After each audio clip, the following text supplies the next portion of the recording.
Magandang buhay! Magsisimula na naman tayo ng panibagong araw. So, ayan, bumaba na ako para simulan ko na yung laban. Charot. Kaparehas ko ba kayo tulala habang nagkakape sa umaga? Wala naman akong iniisip pero hindi ko alam bakit ako tulala tuwing umaga sa tuwing magkakape ako. Pero di bale, simulan na natin. Naghihiwa na ako ng sibuyas dito. Magluluto ako ng paborito nilang sisig. Di ko alam kung maiinis ako o matatawa ako sa itsura ko dito para akong biik na antok pa. Char. So, kinuha ko na yung pork kasim na minarinate ko kagabi. So, nilagyan ko lang siya ng toyo, pepper, onion powder, garlic powder, at saka calamansi. Bago isasalang din natin siya sa air fryer. Para i-roasted natin siya at maging crispy yung balat niya para mamaya madali na lang natin siyang lutuin sa kawali. So, ayan, set lang natin yung ating timer and hihintayin lang natin siyang maluto. So, ayan, malapit na siyang maluto at pagkatapos niyan, kukunin na natin siya sa air fryer at hihiwain natin siya ng maliliit bago natin siyang lutuin ulit para maging sisig.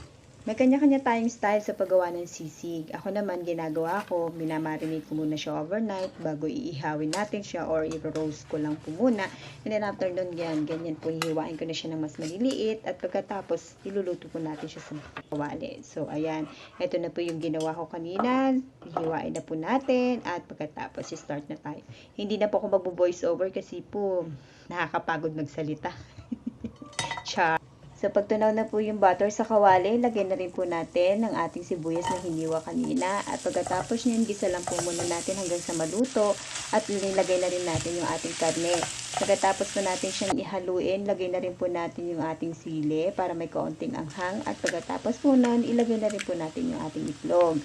And then, haluin lang din po natin. Kapag hindi po tayo satisfied sa itlog, lagyan pa po natin ulit ng isa.